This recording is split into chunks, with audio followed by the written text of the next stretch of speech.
Okay team, I just wanted to run through a little piece of the River Fitness seminar for you on the working out thing. So I've dealt with lots and lots of ultra marathon paddlers, and pretty much all they want to do is go out and paddle a bunch of miles.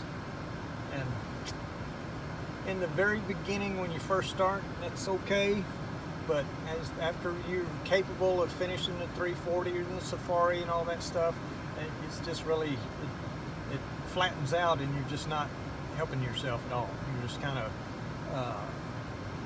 the body's just kind of doing what it's capable of doing. It really doesn't promote any growth or speed increase or anything like that. So let's get started.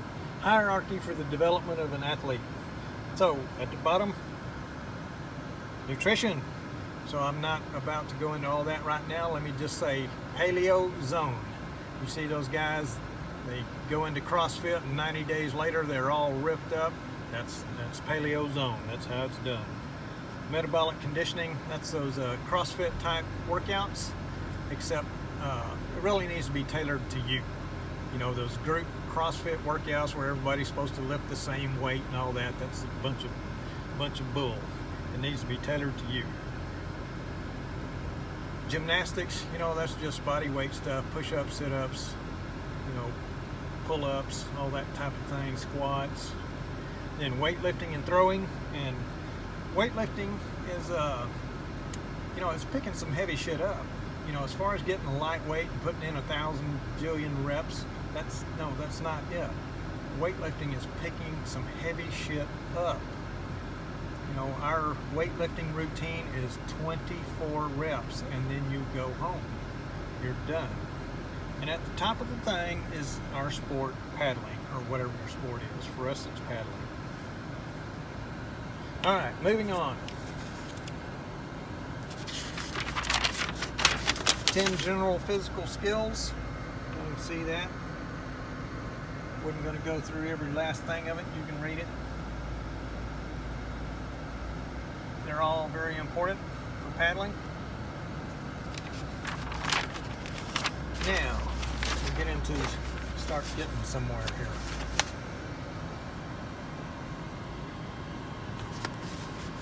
Power is the metric that we care about. You know, back in 1987, I got one of the very first heart rate monitors. It was like wearing a laptop on my wrist. And it was pretty interesting, you know.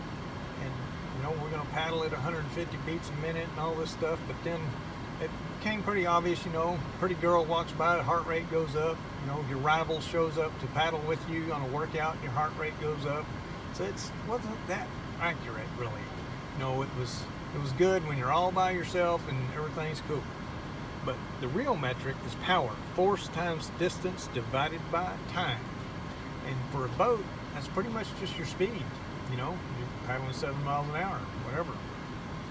So this is an example of how this works.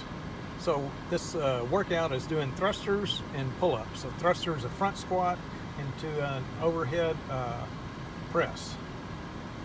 And the first one I did with 95 pounds. It was too heavy for me. It took me forever. It took me 55 minutes. So if you run the calculation on it, you get 29,000. So that's not watts or any unit of measure. I just ran the calculation. You know, except for comparison with the other workout, it's a meaningless number. So then I did the same workout with 45 pounds, which is an appropriate weight for me on this workout.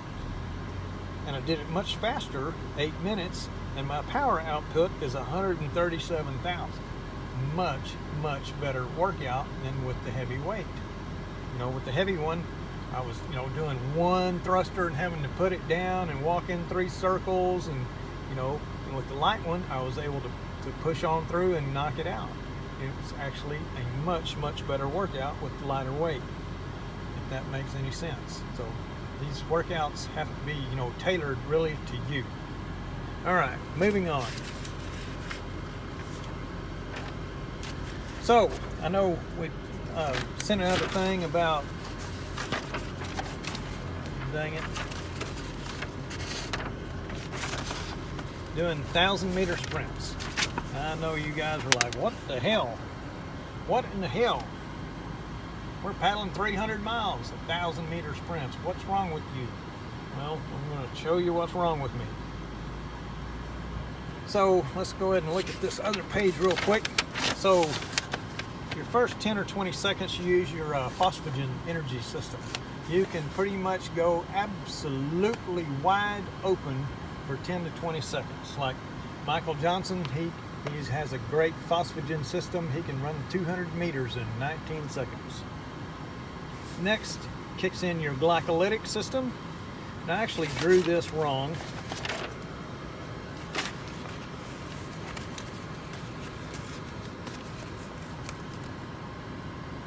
Your glycolytic system kicks in and it goes for about 90 seconds. It should be coming down here. I drew it wrong, went too far. And then at that point, that's where the pain cave starts. It really starts hurting bad at about 90 seconds. And from there, it takes up to about 5 minutes for your aerobic system to get kicked in and get going. And this causes extreme stress on your respiratory system.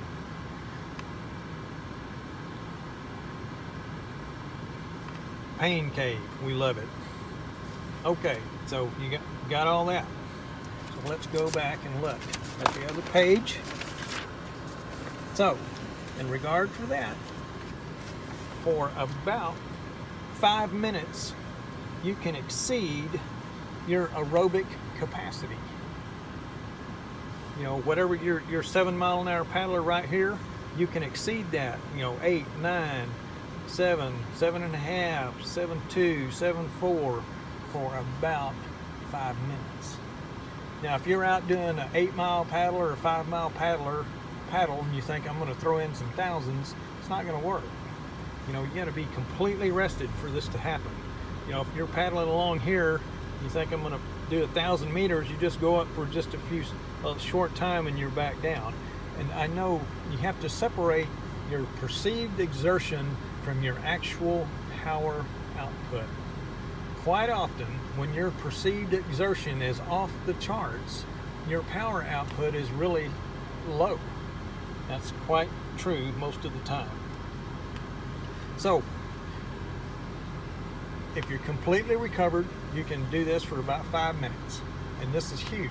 For 5 minutes, you have paddled faster than you're aerobically capable of doing. That is the whole point. So, if we're going to go out and paddle for an hour, let's say it takes you a whole nother 5 minutes to completely recover, you know, to resting before you do your next sprint, which it won't. I mean, it just doesn't take that long. And don't hold yourself back.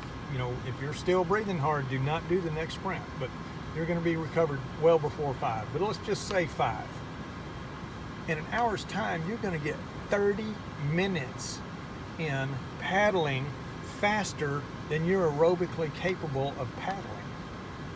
Your body is going to go ape shit trying to adapt so you can do this. Am I making sense now? You know, this you gotta put down that, you know, we gotta paddle 20 miles or we haven't done anything. You gotta put that down. You gotta paddle smart. You want as many minutes up here as you can get. And you gotta forget about I was working really hard. I did a good job. That's irrelevant. Your power output is either up here or it's not. And if you are, you know, your perceived exertion's real high, and you've been paddling longer than 5 minutes, it's likely your power output is below here. Highly likely.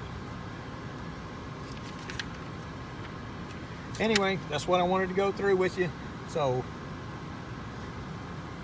we looked at it the other day. Say you did your warm-up paddling and you only did 2,000 meter sprints every day for a month.